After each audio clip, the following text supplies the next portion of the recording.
시겠습니다. 전능하사 천지를 만드신 하나님 아버지를 내가 믿사오며 그 외아들 우리 주 예수 그리스도를 믿사오니 이는 성령으로 잉태하사 동정녀 마리아에게 나시고 본디오 빌라도에게 고난을 받사 십자가에 못 박혀 죽으시고 장사한 지 사흘 만에 죽은 자 가운데서 다시 살아나시며 하늘에 오르사 전능하신 하나님 우편에 앉아 계시다가 저리로서 산자와 죽은 자를 심판하러 오시리라. 성령을 믿사오며 거룩한 공회와 성도가 서로 교통하는 것과 죄를 사하여 주는 것과 몸이 다시 사는 것과 영원히 사는 것을 믿사옵나이다. 우리 예배 가운데 오신 여러분 환영합니다. 이 시간 우리 찬양과 예배 가운데 임하실 주님 놀라신 일을 생각하며 주님 주신 우리도 목소리로 함께 영광 올려드리시겠습니다.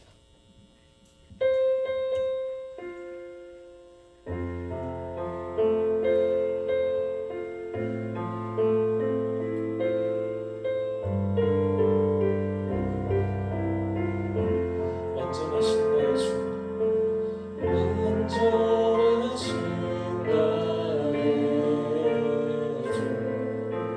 의의 길로 나를 인도하소서.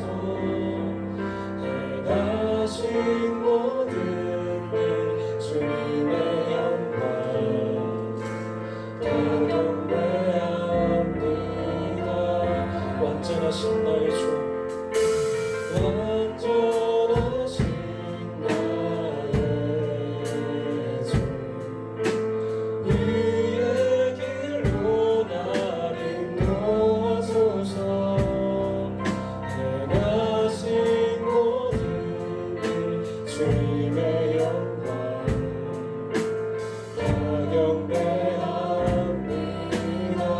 예배합니다.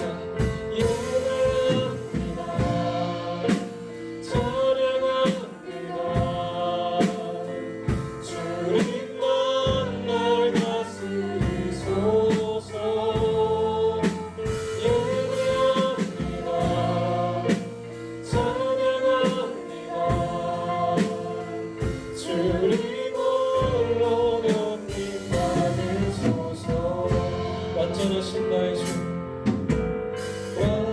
완전하신 나의 주 의의 길로 날 인도하소서. 행하신 모든 일 주님의 영광 다 경배합니다. 예배합니다.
주님 홀로 높이 받으소서. 언제나 변함없고 신실하신 주님 그 은혜를 생각하며 우리 한 번 더 이 시간 찬양으로 주님께 나아가길 원합니다.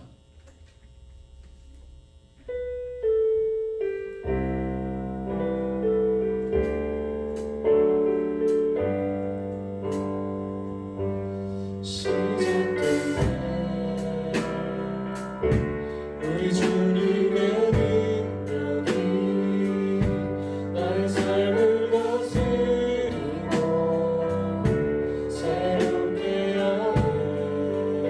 자유하네.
우리 맘을 열어 높여 모든 영광 보이세 주 사랑한다 나 죽게 나와 높은 새 영원해 주 나와 함께하시니 주 나와 함께하시니 부족한 없네 내 나라를 이끄시니 주 따르네 그의 머리로 나를 도만해 내 영혼 노래해 어둠길 걸어갈 때 어둠길 걸어갈 때 나 노래하네 주 나와 함께하시니 나 두려워없네 주의 선함과 인자하시니 영생 날 따르리 찬양 높이게 심줄게 찬양 높이게 심줄게 우리 맘을 열어 높여 모든 영광 돌리세 주 사랑한다 나 죽게 나와 높은 새 주의 영원해 찬양 높이게 심줄게 우리 맘을 열어 높여 모든 영광 돌리세 주 사랑한다 나 죽게 나와 높은 새 주의 영원해 찬양 높이게 심줄게 영광 우리 주 아버지 주의 나라 주의 영광 영원히 찬양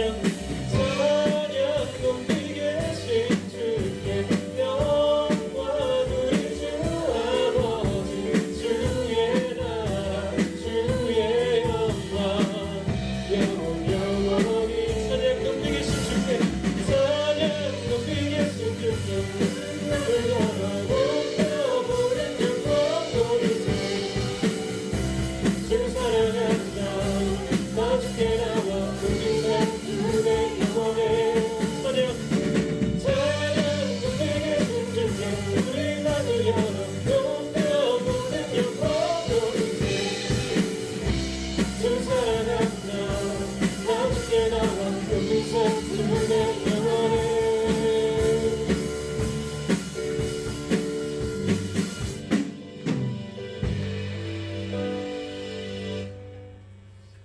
곧 우리에게 다시 오실 주님을 생각하며 믿음으로 담대히 세워줄 주님의 나를 우리 목소리로 이 시간 함께 선포하시기 원합니다.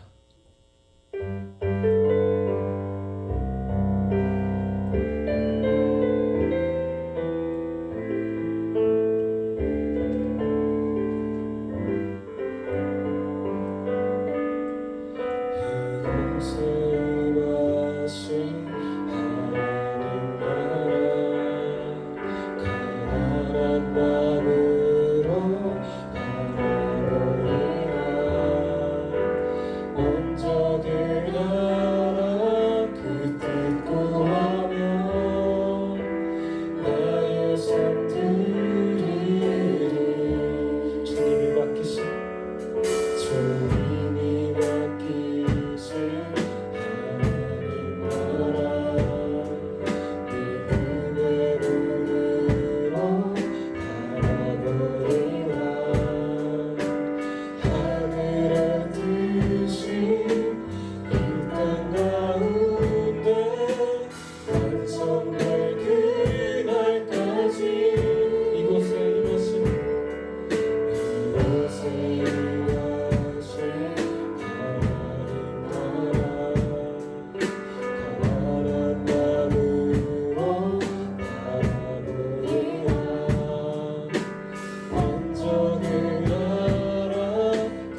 힘든 상황의 싸움에서 쉽게 투덜거고 굴복할 때가 너무 많습니다. 아버지, 이 무지하고 연약한 주인의 심령을 불쌍히 여기시고 우리 주인을 그렇게 연약하고 인정하고 좌표하고 주님의 일을 구할 때 선하신 주님 인자하시고 영원하신 아버지께서 주신 예수 그대로 우리 각자의 삶에 맞게 부어주신 일상에 맞게 귀히 사용하실 줄 믿습니다. 살나와 같은 현재의 어려움에 쓰러지지 않게 하시고 오늘의 삶의 자리에서 믿음으로 우리를 세우실 주님의 그 은혜를 구하며 나아가서 저희는 모두가 될 수 있습니다.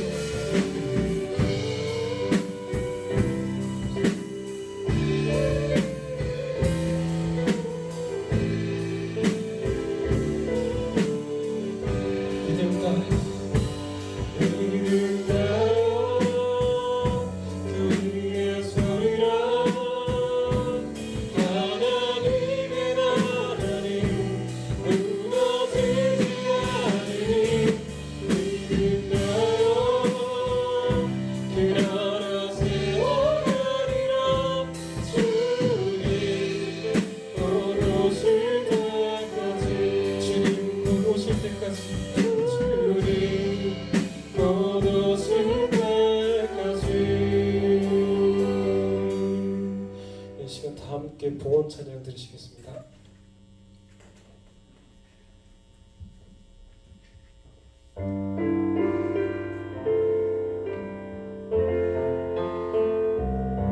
나의 모습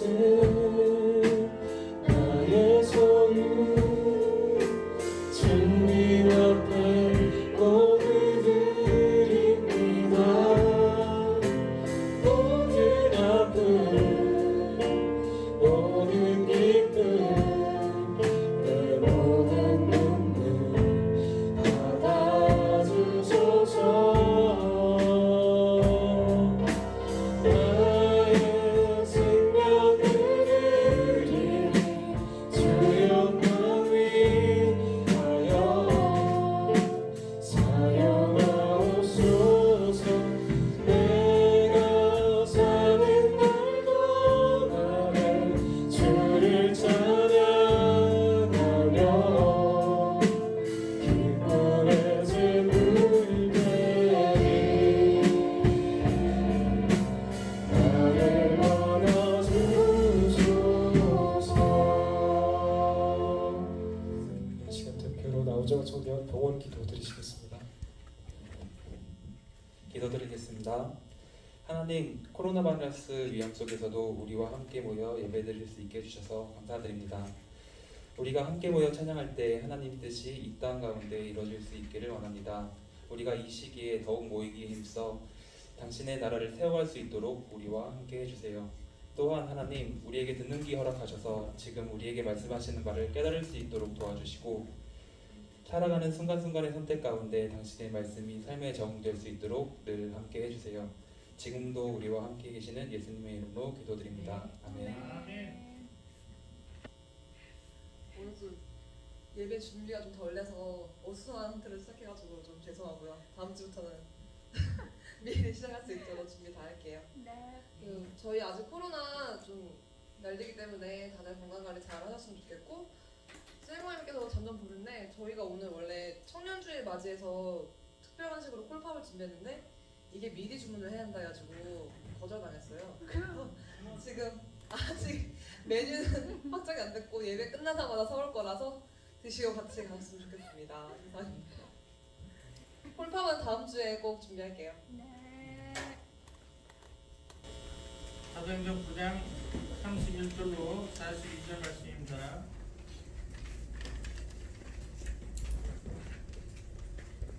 사도행전 9장 31절로 42절 말씀. 제가 한 절, 여러분이 한 절, 우리 기도할게요. 제가 먼저 받도록 공독합니다. 그리하여 온 유대와 갈릴리와 사마리아 교회가 평안하여 든든히 서가고 주를 경외함과 성령의 위로로 진행하여 수가 더 많아지니라. 그때 베드로가 사방으로 두루 다니다가 루다에 사는 성도들에게도 내려갔더니 거기에 애니아라 하는 사람을 만나며 그는 중풍병으로 침상 위에 누운 지 8해라. 베드로가 이르되 애니야야 예수 그리스도께서 너를 낫게 하시니 일어나 내 자리를 정돈하라 한데 곧 일어나니 루다와 사론에 사는 사람들이 다 그를 보고 주께로 돌아오니라. 요파에 다비다라 하는 여자가 있으니 그 이름을 번역하면 돌을 받아 선행과 구제하는 일이 심히 많더니 그때 병들어 죽음의 시체를 씻어 다락에 누이니라. 제자들이 베드로가 거기 있음을 듣고 그 두 사람을 보내어 지체 말고 와 달라고 간청하여 베드로가 일어나 그들과 함께 가서 이르매 그들이 데리고 다락방에 올라가니 모든 과부가 베드로 곁에 서서 울며 도르가가 그들과 함께 있을 때 지은 속옷과 겉옷을 다 내보이거늘 베드로가 사람을 다 내보내고 무릎을 꿇고 기도하고 돌이켜 시체를 향하여 이르되 다비다야 일어나라 하니 그가 눈을 떠 베드로를 보고 일어나 앉는지라. 베드로가 손을 내밀어 일으키고 성도들과 과부들을 불러들여 그가 살아난 것을 보이니 온 유다가 사람이 알고 많은 사람이 주를 믿더라. 아멘. 자, 오늘은 사도행전 9장 31절로 42절 말씀 베드로의 이방인 사역에 관련돼서 오늘 하나의 말씀 나누고자 합니다. 사도행전은 우리가 키워드로 세 가지를 얘기했었죠. 자, 첫 번째는 뭐였었죠? 기억이 안 나도 됩니다. 그죠? 이거 시험 보는 것도 아니고 수능에 나오는 것도 아닌데. 자, 첫 번째는 복음에 대한 이야기였죠. 그래서 사도행전은 복음에 대한 이야기가 많이 나온다고 했어요. 그리고 그 복음을 통해서 하나님의 성령의 역사가 일어난다고 이야기를 하고 그로 말미암아 성령의 역사로 말미암아 증인의 삶을 살아간다고 이렇게 이야기를 했었죠. 사도행전을 통해서 우리는 뭐를 알 수 있냐면 교회가 형성된 것을 알 수 있어요. 그러니까 사도행전을 통해서 교회가 새로 탄생되었다. 그럼 교회는 어떠한 역할을 해야 되냐면 첫 번째로 복음이 확실해야 된다는 거고 그 복음으로 말미암아 성령의 역사가 일어나야 된다는 거고요. 그리고 세 번째는 증인의 삶을 살아가는 모임들이 바로 이 교회 안에서 이루어져야 된다는 거죠. 그래서 우리가 교회를 통해서 또 사도행전을 통해서 교회를 다시 보게 되고 다시 점검하시고 여러분의 삶 가운데 교회에 대한 그 생각을 좀 바꾸는 그런 여러분들에게 소원합니다. 오늘 본문의 말씀을 보니까 사울이 회심하고 나서 이제 상황이 많이 바뀌었죠. 사울이 회심하고 나서 온 유대와 갈릴리와 그 다음에 사마리아의 모든 교회가 이제 어떻게 되어졌냐면 네 가지 형태로 나타나게 됐어요. 첫 번째 형태는 뭐냐면 평안해졌다라고 하는 거죠. 왜냐면 사울과 같이 이제는 예수 믿는 사람을 죽이러 다니는 사람들이 이젠 없어지니까 조금 수그러들고 또 그로 말미암아 교회 안에 평안함이 있었다라고 이야기하는 사람이 많은데 실제로 그 얘기를 하려고 성경은 기록하는 것이 아니라는 거죠. 성경은 왜 이야기하냐면 아무리 사울과 같은 사람이 핍박을 하여도 하나님은 교회를 반드시 평안케 하신다는 것을 전제하고 성경은 이야기하고 있다는 거죠. 첫 번째로 교회는 평안해야 됩니다. 두 번째는 교회가 점점 든든히 서가고 있다는 거죠. 그럼 어떻게 든든히 서갈까요? 골로새서 3장 12절 말씀에 보면 뭐라고 나오냐면 하나님이 택하셔서 거룩한 백성이 되게 하시고 그 거룩한 백성이 하나님의 사랑을 받은 자처럼 긍휼함과 그리고 자비와 겸손과 온유와 오래 참음이 나타나고 있다는 거죠. 그것이 뭐냐면 교회가 든든히 서간다는 증거라는 거예요. 교회가 어떻게 든든히 서갑니까? 교회 안에 사람이 많이 들어오고 재정적으로 풍성하면 교회가 든든히 서가는 것이 아니라 교회 안에 나타나는 성령적 증거가 무엇이 되어야 되냐면 긍휼함과 자비와 겸손과 온유와 오래 참음이 교회 안에 나타내줘야 된다는 거죠. 그래서 그 안에 하나님의 사랑이 더해지고 또 여러분은 그 사랑에 감사하는 마음이 더해지고 그럴 때 교회가 든든히 서간다라고 이야기하는 거죠. 세 번째는 그로 말미암아 주를 경외하는 자가 늘어나고 그리고 성령의 위로하심을 받는 자들이 많아지고 있다는 거예요. 그리고 점점 날마다 수가 더해져 간다는 거예요. 그러니까 교회는 당연히 하나님이 세우셨다면 하나님께서 이러한 역할을 이러한 일을 행하고 계시다라는 거죠. 지금 코로나 바이러스를 통해서 온라인으로 예배드리는 교회가 많아지고 또 현장에 예배드리는 데도 많지만 이런 현장과 온라인 예배를 통해서 사람들은 무엇을 생각해야 되냐면 하나님께서 교회를 치리하고 다스리신다고 하면 반드시 이 네 가지 증상이 일어나야 된다는 거죠. 평안함과 또 든든히 서가는 것 그리고 주를 경외하는 마음과 성령의 위로하심과 그리고 날마다 수가 더해가는 그러한 일들이 교회 안에서 일어나야 된다는 거죠. 교회가 어떠한 것 때문에 불안하고 두려워하는 것이 아니라 교회는 이 안에서 평안함을 누려야 된다는 거죠. 여러분의 삶 가운데 정말로 평안함이 누려지십니까? 아멘이 없잖아요. 그죠? 우리는 평안하지 않아요. 그죠? 늘 힘들어요. 그리고 늘 주님 안에서 든든히 서가고 있습니까? 여러분의 신앙을 점검할 때 든든히 서가는 것 같습니까? 아멘이 없어요. 그렇죠. 그리고 주를 경외하고 성령의 위로하심을 받아가십니까? 없죠. 예, 그럼 힘들어요. 그리고 날마다 청년들의 수가 늘어나야 되는데 점점 줄어들고 있어요. 가슴이 아파요. 그렇다는 거죠.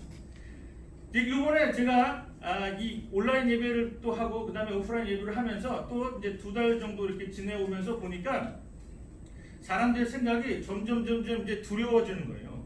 신천지를 통해서 교회가 위축이 되고 그다음에 코로나 바이러스 때문에 위축이 되고 그죠? 교회는 무슨 사건만 터지면 다 위축이 되는 느낌이 들어요.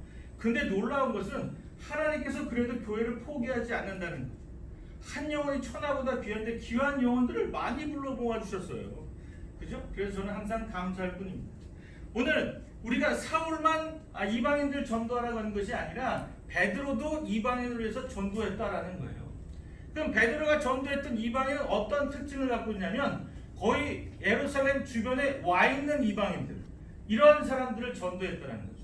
사울이 바울이 돼서 간 것이 아니라, 사울과 바울은 원래 동일한 이름이지만 사울이란 뜻이 바울이란 뜻과 다른 건 아니고요. 언어가 다른 거예요. 히브리식 이름이 사울이고 헬라식 이름이 바울이라는 거예요. 그러니까 우리가 생각할 때 사울이 바울로 개명한 것이 아니라는 거예요. 그죠? 부를 때 2가지 이름 부르는 거예요. 저도 홍콩 가면 지영이라고 부르지 않고 데니얼이라고 불러요. 그죠? 기분이 안 좋아요? 데니얼이라고 부르고, 그리고 한국에 있을 때는 지영이라고 부르잖아요. 그죠? 그런 거하고 똑같이 사울도 히브리식 안에, 유대인 안에 있을 때는 사울이라고 부르지만 헬라, 로마 쪽으로 갔을 때는 바울이라고 부르는 거예요. 근데 이 바울이 전도하러 갈 때는, 선교하러 갈 때는 돌아다니면서 선교를 하는 거지만 베드로는 그러진 않았죠. 주변에, 예루살렘 주변에 있는 지역에 와 있는 이방인들에게 복음을 전하는 거예요. 지금 안산 땅에 가면 79개 나라가 와 있어요. 그러니까 그 안산 땅에 복음 전하면 대단히 놀란 건 79개국에 복음 전하는 거랑 동일하다는 거죠. 인천에 중국 차이나타운 1, 2가 이제 또 만들어지잖아요. 1이 만들어졌는데 이제 차이나타운 2도 더 청라에 만들어진대요. 그러면 이제 중국인들이 우리나라에 한 6만 명 이상이 매해마다 막 들어온다는 거예요. 대단하죠? 그러니까 우리가 저녁에 가면 이 인천역을 딱 갔는데 우리나라인지 중국인지 모르겠어요. 말하는 사람이 다 중국말을 하는데 분명히 여기는 한국 땅인데 중국말을 하더라고요. 안산에도 저녁 7시 이상 가니까 안산역에도 한국인이 아닌 것 같아요. 여기 한국 땅이 아닌 것 같아요. 이상한 나라 사람들이 이상한 나라 말을 하고 자기네들끼리 말을 하고 막 돌아다녀요. 와우, 신기해요. 제가 낯선 땅에 와 있는 느낌이에요. 이게 우리나라인데 우리나라가 아닌 것 같죠. 근데 이때도 마찬가지죠. 이 이스라엘 땅 주변에서도 이방인들이 와서 거처를 했는데, 그때 어떠한 거처가 있냐면 여기 루따라는 지역과 그 다음에 요빠라는 2 지역에 대해서 이야기가 되고 있어요. 그죠? 여기 루따라는 지역에서 누구를 만나냐면 애니아라고 하는 이방인을 만나게 돼요. 헬라파 과부인데, 헬라파 사람인데 이 헬라파 사람을 만나게 돼요. 근데 이 사람이 18년 동안에 중풍병을 앓았다는 거죠. 근데 그 중풍병을 앓았던 그 애니아에게 나타나서 베드로가 이야기를 하죠. 예수님에 대해서 소개하거나 그 다음에 사도행전 3장 같이 나사렛 예수 이름으로 일어나 걸어라 이러지 않았어요. 그죠? 뭐라고 얘기하면 애니아야, 예수님께서 너를 치료하실 것이다 라고 얘기했더니 예수님이 누군지 몰라요? 그런데 치료를 받았다는 거예요. 그죠? 치료받은 것이 구원받는 거하고 좀 달라요. 그죠? 우리가 생각할 때는 예수 이름으로 치료받았으면 구원받았다고 생각하는데 그건 착각이에요. 그죠? 애니아가 여기서 치유는 받았지만 구원받았다는 얘기는 없잖아요. 그렇다고 우리가 깊숙이 신학적으로 들어가자는 게 아니라 이방인의 전도는 이렇게 한다라는 거예요. 이방인의 전도는 예수님을 소개하고 예수님을 풀어서 가르치고 예수님에 대한 이야기를 소개해서 전도해갖고 그 사람이 예수님 받아들이겠다고 하면 치료해주는 것이 아니라 그 사람이 필요에 따라서 지금 당장 그 사람이 중풍병에서 일어나는 것이 하나님의 역사라는 걸 보여줘야 그 사람이 믿을 것 같으니까. 그렇죠? 예수님 얘기만 하면 일어나는 거죠. 그 사람이 예수님을 잘 몰라도 그 시대에는, 그 시기에는 중풍병이 일어나는 것이 하나님의 역사라는 거예요. 그래서 어떤 일이 벌어지냐면 35절 말씀을 보니까 루따와 사론에 사는 사람들이 다 그를 보고 주께로 돌아오니라. 그죠? 애니아가 8년 동안 중풍병에 걸렸다는 건 다 알고 있는 사실인데, 그것이 그냥 베드로가 와서 예수님의 이름으로, 예수님이 너를 고치셨다, 일어나라, 자리를 들고 일어나라, 그러니까 일어났다라는 거예요. 8년 동안 누워있는 사람이 일어났다는 거예요. 이건 놀라운 거죠. 왜냐하면 제가 여기서 놀라운 건 뭐냐면 루따와 사론에 사는, 루따 주변에 있는 마을 사람들이 그것을 보고 그것을 알고 다 하나님 예수님을 만났다, 믿었다. 이 얘기가 뭐냐면 영향력이 있는 사람이라는 거죠. 이방인이지만 그 루따 지역에 있었던 애니아라는 사람은 영향력이 있었던 사람이었다는 거예요. 그 사람이 일어났다는 건 대단했다는 거죠. 그래서 사람들이 다 예수님을 믿겠다라고 이제 달려들고 온다는 거죠. 그리고 두 번째는 요바예요. 요바. 요바는 우리가 구약에서 요바하면 요나서를 좀 기억을 해야 되는 거죠. 그죠? 요나가 다시스로 도망갈 때 요바항에 가서 도망을 했거든요. 요바는 그때부터 여러분 기억하고 있을 거라고 생각하고, 이때 요바에서 다비다라고 하는 사람이, 그죠? 다비다라고 하는 사람, 헬라식 이름으로는 도르가라고 하는 사람인데, 이 도르가라는 사람은 죽었어요. 근데 여기서 또 이야기하고 있는 게 뭐냐면 이방인이지만 선행을 많이 했다는 거예요. 그때 당시에 고아와 과부는 누가 먹이지 않으면 굶어 죽었어요. 왜냐면 경제활동을 할 수 없었거든요. 그래서 여자든 아이들이든 고아와 과부는 두 가지 일밖에 못하는 거예요. 죽던가 몸을 팔던가 둘 중밖에 일을 할 수 있는 게 아니었어요. 안 그러면 굶어 죽어야 돼요. 고아도 마찬가지예요. 누가 먹을 걸 주지 않으면 굶어 죽는 아이들이 많았었다는 거예요. 그런데 이 도르가라고 하는 사람은 이방인인데도 불구하고 유대인들의 과부들을 도와줬다는 거예요. 그래서 유대인들의 과부가 이 도르가라는 사람이 죽었던 것에 대해서 많이 슬퍼했다는 거죠.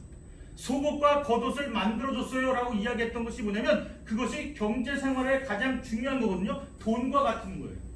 날마다 우리의 필요에 따라서 돈을 지급해줬다. 이것이 현대식 말이에요. 그러니까 그렇게 많이 지원해줬던 사람이 죽었어요.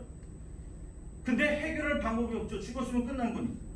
근데 베드로 사도한테 오라고 지시를 했거든요. 왔으면 좋겠다고.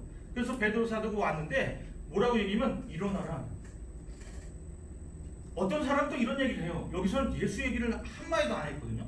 예수님이 너를 고치셨다 일어나라 이런 얘기 안 했어요. 그냥 일어나라 했더니 일어났다는 거죠. 그 사람들이 생각하는 게 예수님 얘기 안 해도 일어날 수 있군요. 그 얘기를 하는 게 아니에요. 성경은 문학적 표현에서 동일한 말은 두 번 반복 잘 안 해요. 그걸 알아야 된다는 거예요. 그래서 구약에 보면 우리가 오해하는 게 상당히 많아요. 그래서 아브라함의 후처 그두라 얘기 나왔을 때 이 그두라가 누구냐라고 얘기했을 때 그게 하갈인데 그두라를 잘못 알고 있는 거예요. 그러니까 다른 여자인 줄 알고 있어요. 그러니까 아브라함이 상당히 많은 여자를 거느렸다고 생각하는데 그게 아니라는 거예요.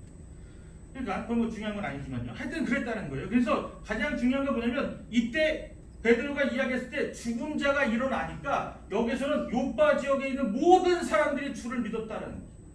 이건 엄청난 거잖아요. 그렇죠? 죽음도 이겼다는 거예요. 예수님이 죽으셨다가 부활하셨거든요.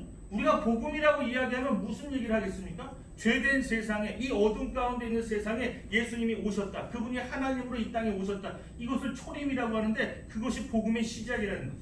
예수님이 오셔서 뭐 했습니까? 우리에게 하나님의 말씀을 전했죠. 그렇죠? 그리고 나서 고난 받으셨죠? 죽으셨죠? 부활하셨죠? 승천하셨죠. 그리고 재림주로 다시 오실 것이라고 약속하셨죠. 이것이 복음이라는 거예요. 그 복음을 믿고 우리는 무엇을 해야 됩니까? 우리는 성령의 도우심이 있어야 하는 거예요.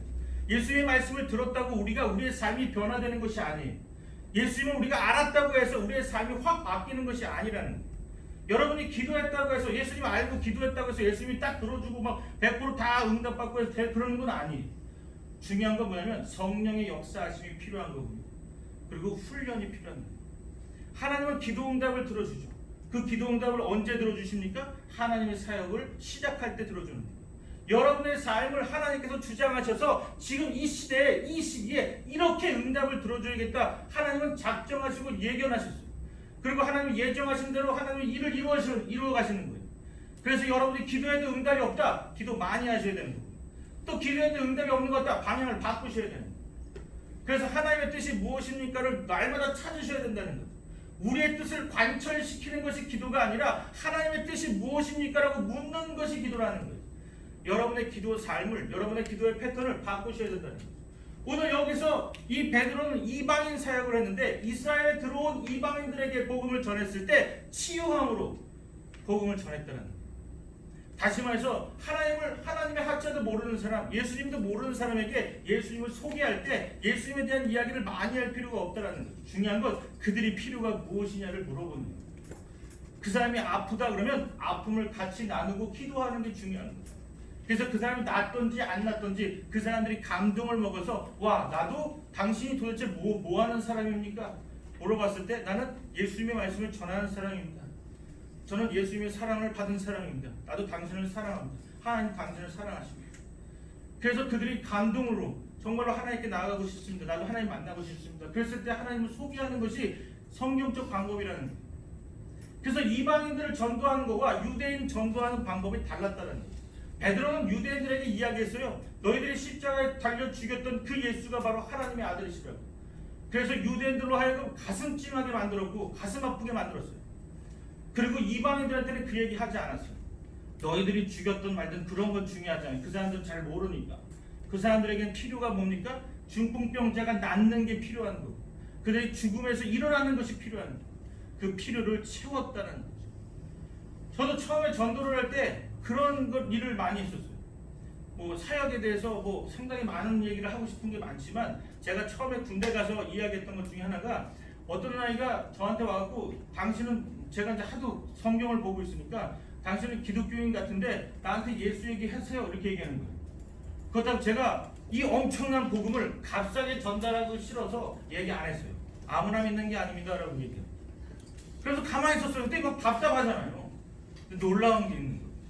이 친구가 저한테 고백을 하는 거예요. 자기가 밤마다 악몽에 시달린다는 거예요. 근데 예수님 만나면 악몽에서 해결받을 수 있습니까? 그러면 뭐라고 얘기하겠어요? 나는 잘 모르겠지만 하나님은 하실 겁니다 이렇게 얘기해요. 그래서 하나님이 하시는 것을 보고, 그리고 나서 하나님 정말 그렇게 하셨다면 자기 믿겠다고. 그래서 기도하기 시작한 거죠. 제가 하나님, 이 악몽이라는데 이 악몽 정도는 하나님이 알아서 해결해 주시지 않겠어요? 그러면서 막 기도를 했어요. 그리고 같이 기도해 줬어요. 그 사람이 예수를 안 믿어도. 근데 그 다음날 놀라운 일이 일어난 거죠. 악몽을 안 꾼 거예요. 와갖고 얘기하는 거예요. 그동안 시달렸던 악몽을 꾸지 않았다. 그 자기도 예수 믿고 싶다. 그래서 예수 믿게 되는 거예요. 또 어떤 사람은 그러는 거예요. 날마다 자기는 설사가 심하대요. 그래서 이 설사를 해결했으면 좋겠는데 해결이 되겠냐고 이렇게 물어봐요. 뭐라고 하겠어요? 하나님은 반드시 설사 정도야 뭐 해결하실 수 있으실 거다 라고 해서 기도를 했어요. 제가 예수님 얘기하기 전에 기도를 같이 했죠. 그리고 그 다음날 설사가 멎었다는 거예요. 자기도 설사를 멎게 하신 그 하나님을 믿겠다는 거예요. 그래서 예수님을 소개했어요. 그래서 제가 그 방위였었는데, 방위 그 도청에서 방위했을 때 제 7명의 그 쫄딱이들한테 다 전도했어요. 7명의 쫄딱이가 항상 문제가 생긴 애들이 많아요.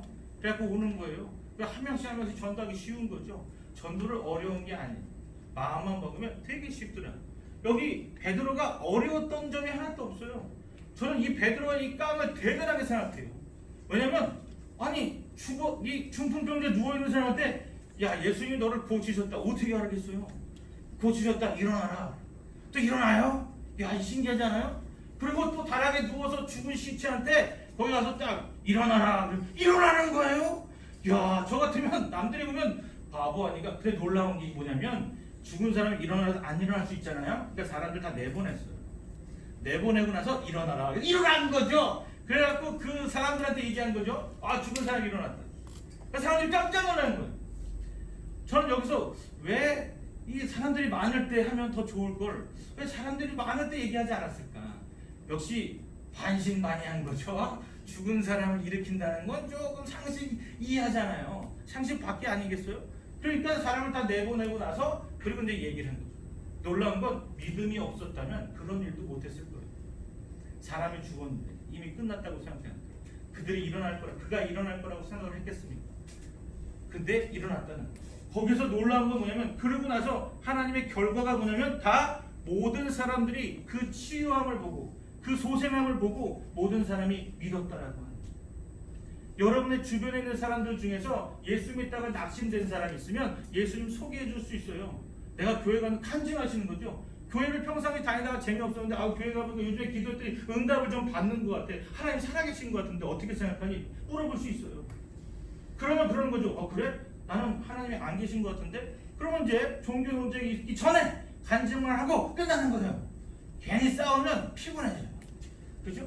그리고 믿지 않는 사람, 한 번도 교회를 다녀보지 않은 절단 사람들, 그리고 제가 잘 쓰는 거, 절단 사람들이나 천주교인들은 반드시 집안에 문제가 있어요. 그럼 제가 얘기를 하는 거죠.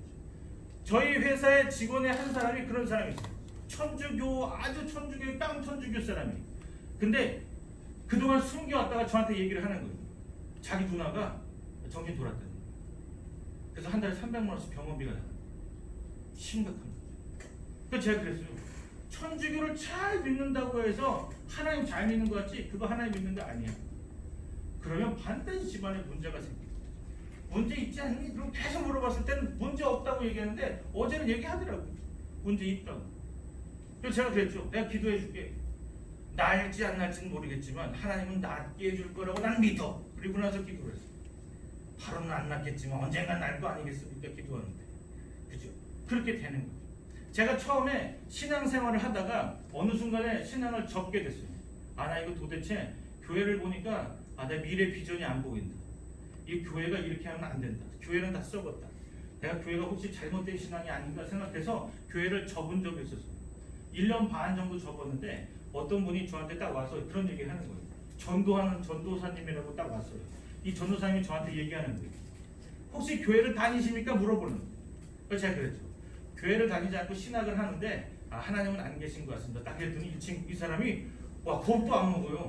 하나님이요? 안 살아계신 것 같죠? 하나님 살아계신다 이렇게 주장했으면 제가 막 화를 내려고 했는데 그렇죠. 그럴 수 있을 겁니다. 하나님은 우리가 본 것도 없는데 안 살아계신 것 같습니다. 이러는 거예요. 그러니까 이 사람이 전도하러 온 건데 왜 이러지? 그리고 저도 의아해갖고 아니 전도하러 오신 거 아닙니까? 했더니 자기는 전도하러 온 게 아니래요.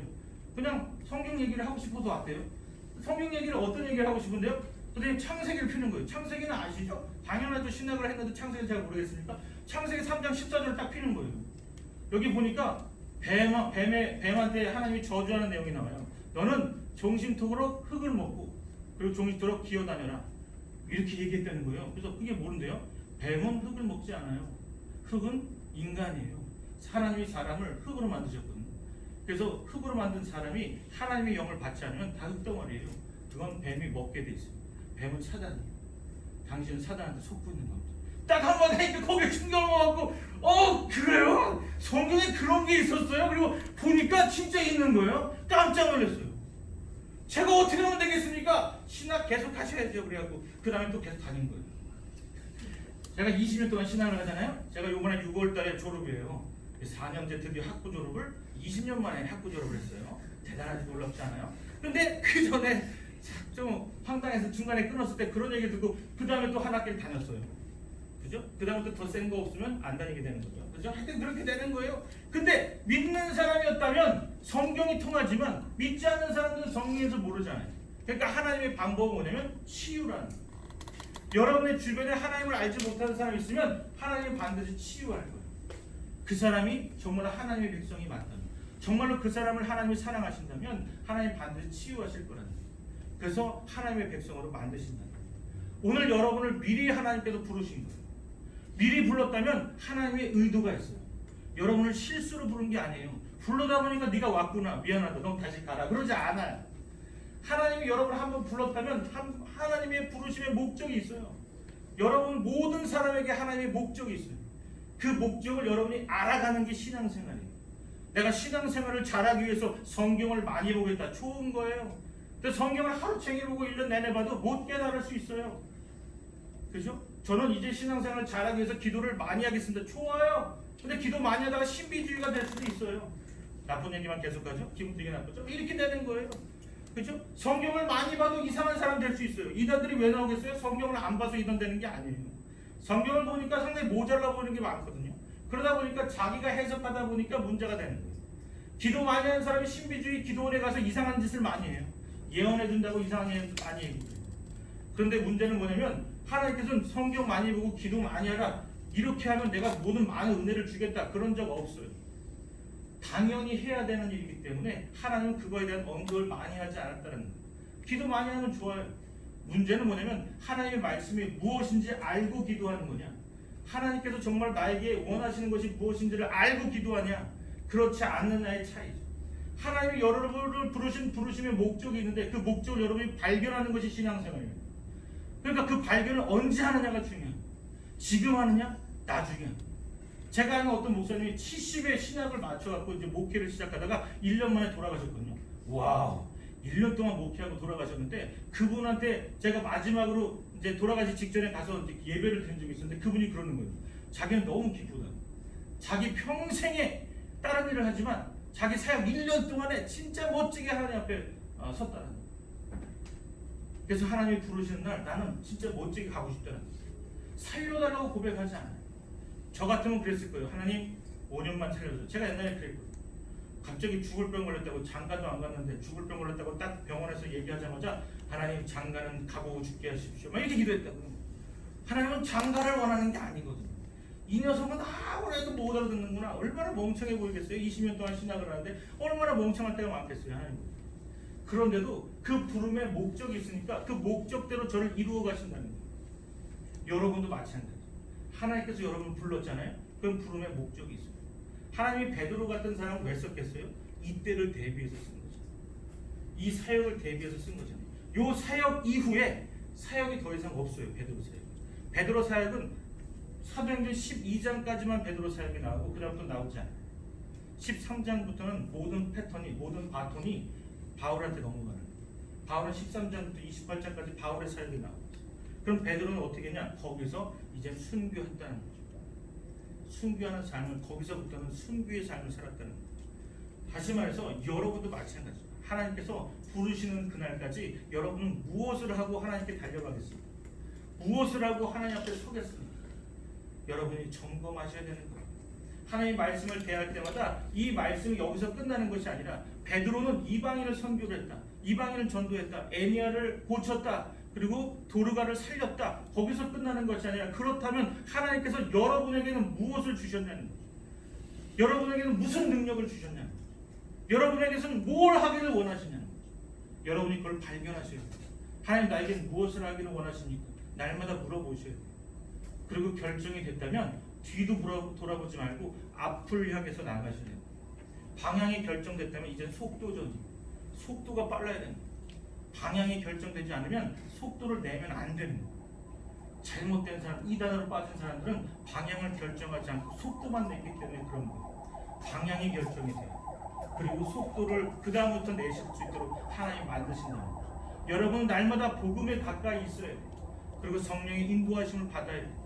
그리고 여러분의 삶이 증인의 삶이라는 것을 기억하셔야 돼요. 골로새서 3장 12절 말씀에 하나님은 여러분을 택하셨다고 그랬어요. 그리고 택하시고 거룩한 자로 하나님은 여기셨다고 그랬어요. 거룩한 자가 뭡니까? 구별된 사람입니다. 세상과 구별된 사람으로 하나님은 여기셨다는 거예요. 그리고 하나님은 여러분을 사랑하신다고 그랬어요. 그래서 여러분을 통해서 하나님 요구하시는 게 뭐냐? 긍휼함을 요구한다는 거예요. 자비를 요구한다는 거예요. 온유를 요구한다는 거예요. 오래 참음을 요구한다는 거예요.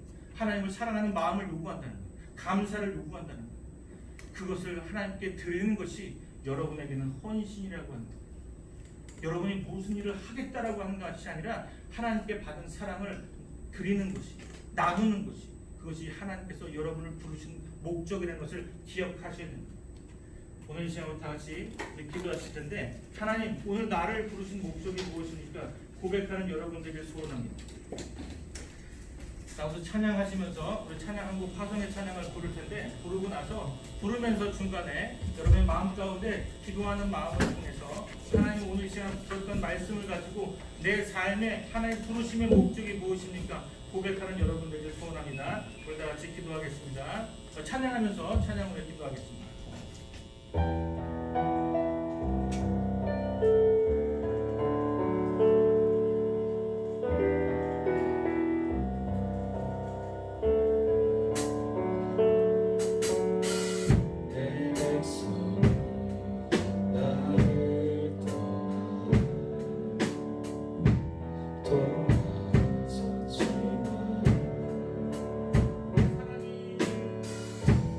삶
청년들 아버지께서 불러 모아 주셨사오니 부르심의 목적을 저희들 기억할 수 있도록 주님 주장하여 주시옵소서. 우리 시간 말씀을 통해서 정말로 베드로의 사역 가운데 하나님께서 애니아를 치료하시고 도르가를 낫게 하셨던 그 아버지 하나님의 능력이 오늘 이 시간 우리의 삶 가운데 적용되게 하여 주시고 경험되어지는 놀라운 역사 일어날 수 있도록 인도하여 주시옵시고 우리의 삶이 변화되어지는 하나님의 거룩한 백성이 될 수 있도록 주님 역사하여 주시옵소서. 이 땅의 아버지 하나님 거룩한 땅이 되게 하시고 이 땅에 정말 밟는 모든 것이 하나님 나라가 되어질 수 있도록 주님 역사하여 주시고 이들 아버지 불러 모아 주셨사오니 거룩한 주의 백성으로 이 땅에 사는 날 가운데 부끄러움 당하지 않도록 주님께서 붙잡아 주시옵소서. 지금 나와 있지 않은 많은 형제자매들 가운데 온라인 예배를 통해서 하나님께 드려질 모든 예배 가운데 하나님께서 성령의 충만함을 함께 하시고 그들의 삶이 변화되어지는 놀라운 역사 일어날 수 있도록 주님 주장하여 주시옵소서. 성령 청년을 사랑하여 주시옵소서. 예수 그리스도 이름으로 기도합니다. 아멘. 이것으로 축복을 마치도록 하겠습니다. 감사와 영광을 받으셔서 주님께